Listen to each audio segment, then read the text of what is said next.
Hello! This is my January wrap-up. I'm slightly late with it. Shocking, I know, because I'm late with everything. I read 19 books in January, but I don't want this to be the world's longest wrap-up video. So I've picked out 7 books to sum up my reading in January. I've got 3 young adult books, 3 kind of young adult, kind of thriller books, and 1 memoir. I'm going to start with the young adult books. First off is a proof, which was sent to me by Penguin, and it's Two Can Keep a Secret by Karen McManus. This is out now, so you can buy it, and the actual book is a lot prettier than this, even though this is really, really pretty. But the actual book has got sprayed green edges. It's really stunning. In 1995, a girl went missing. She was on her way home from the library and nothing was seen of her again. And her sister, who is her twin, and the homecoming queen, has never really got over it. This book starts in 2018 when Ellery and Ezra, sorry, had to think about his name then. Ellery and Ezra have just moved back to Echo Ridge, where the prom queens kept going missing, and their mum has been put into rehab. She's an actress, but she never really got over what happened to her sister, so she goes a bit crazy on the old relaxation pills, and the kids have to be sent off to their grandmother, who they don't really know because they haven't spent much time with her. So Ellery and Ezra move back to the town. They find out that the girl that their mum used to babysit for went missing as well, but she actually was found murdered in the theme park that's next to the town. It used to be called Murderland, but after this girl was murdered, they changed the name to Halloween Land. I think it's called Halloween Land now. So they move back and everything seems to be okay, but then things start happening. Weird spray paint graffiti around the town talking about killing people and saying that they're back, and it's just a bit screamy. You know, there's the film Scream and I Know What You Did Last Summer from the 90s. It's very reminiscent of that. So Ellery, as a new girl, doesn't really think that she's got much to worry about, because how's she going to be homecoming queen? She's only just moved there. But somehow her name ends up in the running and she starts getting threatened, and there's all sorts of things going on, and yeah, it's all very interesting. I really, really enjoyed it, and I think I gave it 4 out of 5 stars. So I gave it 4 out of 5 stars. The setting, Echo Ridge, is very Twin Peaks. The whole murdered schoolgirl is also quite Twin Peaksy, and I think you can tell that the author's been influenced by things from the 90s, and I really like that because I was a teenager in the 90s, so yeah. And look at that little postcard. You may have noticed that my setup behind me has changed. I'm trying to do a rainbow theme. The rest of my books are all on the floor behind me in a massive pile, so we won't turn the camera down there because it's chaos. But I'm nearly done. Nearly. The next book I'm talking about is The Bells by Donielle Clayton, which is a fantasy, YA fantasy, and it's set in a universe where these things called bells are sort of in charge of everyone's beauty. This world, everyone is born grey. They have kind of grey skin, grey hair. No one really looks particularly attractive. They have sort of a set bone structure that can be slightly altered, but the idea is just to improve upon what people look like. So bells will manipulate people so that they can have different coloured hair. They will create beauty products, and they are the only people who are born in this world who actually already have colour, so they can't use their gifts on themselves.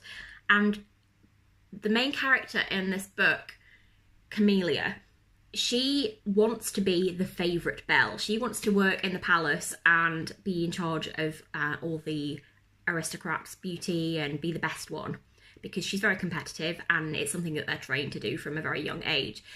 She gets to the palace and things aren't quite what they seemed, and it's more like they're slaves than actually powerful in any way, even though they're the ones that have the power to change things.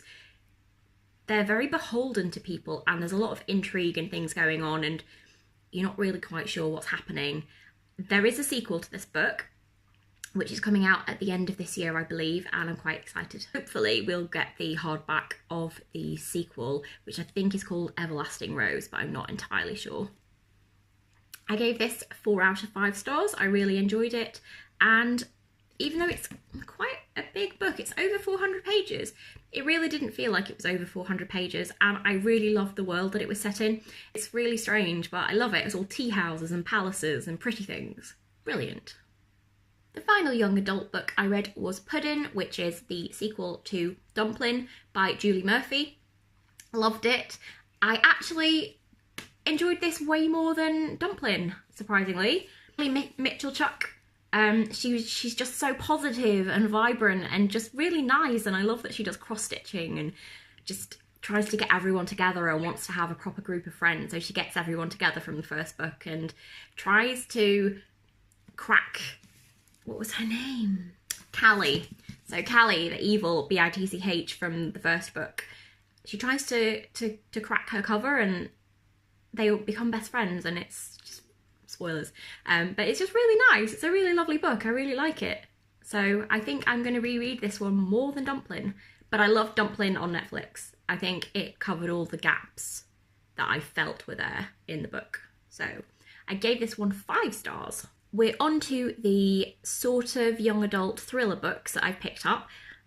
If you know me at all, you'll know that I'm slightly obsessed with cults. Not that I want to join them or anything, but it just fascinates me. The idea of people just joining cults, and I just don't get it. I really don't get it, but it's fascinating. I've got a couple of books about cults here. The first one is Gather the Daughters by Jenny Melamed. I hope I'm pronouncing that correctly. And this is set in a world where there's supposed to have been some sort of apocalyptic event, or so they say, in which everyone was wiped out apart from these true believers that are living on this island, and they live almost a 19th century Amish kind of lifestyle. They grow their own food, they make their own clothing, and they marry very, very young, but the children marry when they do it in summers, so it's a certain number of summers after you've had your period you are allowed to get married. But you don't marry someone who's the same age as you marry someone who is quite a few years older. I get the impression that they're in their 20s, and possibly if they've been widowed, even older than that, which is kind of gross, I'm not going to lie. I know it happened in medieval times, but still, it's gross. Don't like it at all. This book follows I believe it's 3 of the girls who are in this community, and they talk about their everyday life and how they feel as they're nearing the time to mature and get married. Some of them are already married and having babies. Some of them are approaching their summer of fruition. Yeah, but I don't want to say anything else because I don't want to spoil it, but it's really disturbing. It's brilliant. Loved it. Absolutely loved it. And I think I gave this one 5 stars as well. It was 4.5 or 5 stars. And yeah, I really loved it. The children, obviously they're children. Even if they're married and pregnant, they're still children. I think the oldest girl in it is 19 and she's anorexic and trying to just prevent herself from getting to the age where she will have, not the age, but getting to her body to be able to have children. She's just refusing it. She doesn't agree with it. So she just starves herself essentially to escape her fate. It's really, really disturbing. I keep saying that, but it is really disturbing and just fascinating is my word of the video. It's just fascinating. I couldn't put it down. It was so compelling. The writing was compelling. I felt for all the characters, and I don't want to say more because I don't want to spoil it because you need to read it because it's amazing. Next up, I have a proof of The Furies by Katie Lowe. You'd kill to be one of them. It's another cult book. It's, who sent me this? HarperCollins sent me this book. And I think I mentioned it in my haul video for January, but I don't know which of these I'm putting up first because I got slightly behind. Shock. But anyway, so I'm not going to hold this one up forever because you want to see my beautiful background. But it's been described as The Secret History crossed with the 90s film The Craft, which I completely agree with. However, it's more The Secret History than The Craft. I was expecting that there was going to be a lot more supernaturally elements, and it's more boarding school snobbery.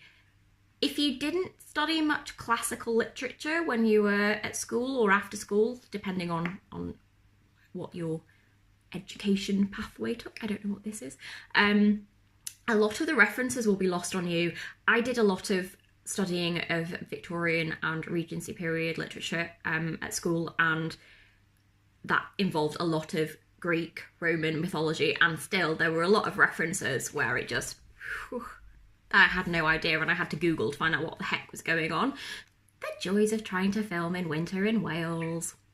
I felt like that took away from the book a bit. It made it less approachable, understandable for a wider audience.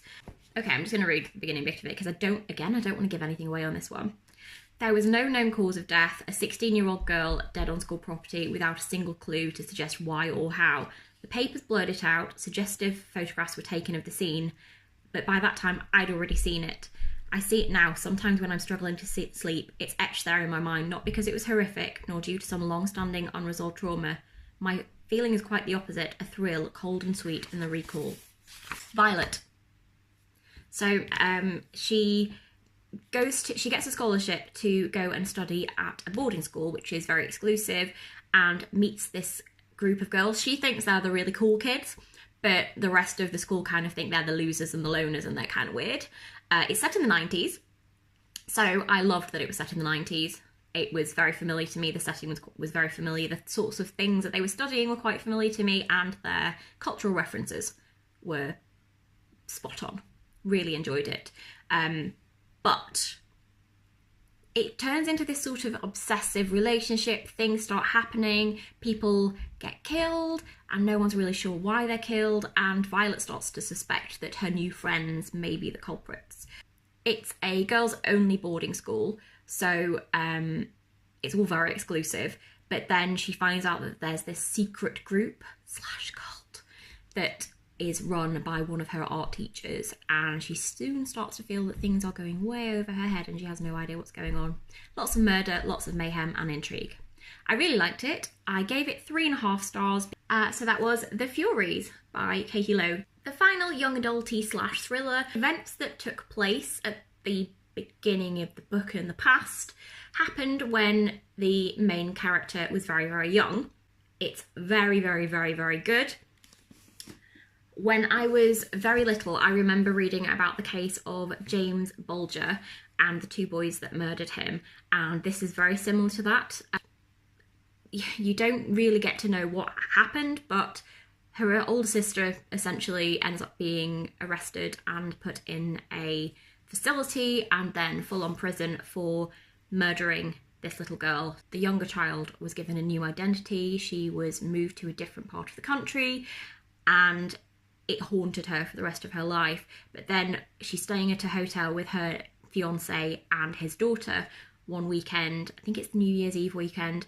And then another child goes missing, and then the police get involved. There's lots of journalists around, and it doesn't take them long to make the connection to the Flower Girls, which was the name that the tabloids gave the 2 children because their names were Laurel and Primrose.